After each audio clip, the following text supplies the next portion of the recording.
توجہ جی،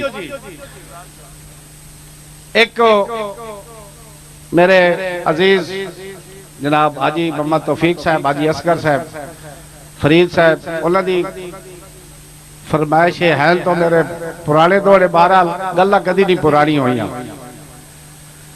تو سچا پیا جھولنا ہے تیرے سجڑ دے کول. بڑی مہربانی مہربانی جناب اللہ دیتا پلچی صاحب. تو سچا پیا جھولنا ہے اور تیرے سجڑ دے کول لائے سرو دیا بوٹیا چسا اور ساڑھے نال تا لگ دیا ہاتھ کار چھوڑی یا تن کیڑیا کھول کے دساں تینو وسدا ویب کے لوڑ پیا ہیں. آنکھ چو صدران دیا تساں جدہ اندر حیا سواد نہ ہووے کیوے کملیا وانگو حساں. جیلے اسے گال کیتی نا تے سرو دے بوٹے آکھے سرو دے بوٹے واکھے میں تا کسے دا دل دکھا بیٹھا.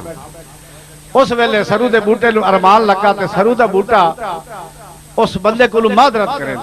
اس نوادا ہے تو نہ گھبری اللہ سجن ملے سے. جناب حاجی توفیق صاحب، ایوان حاجی اصغر صاحب، ایوان ماربل فیکٹری سرگودا، وہ آدھا ہے تو نہ گھبری اللہ سجن ملے سے. رکھ دل چ یار تسلیاں موی نکا جیڑا ہاں مو مالی تو کہ اساق میں رمبیا جھلیاں.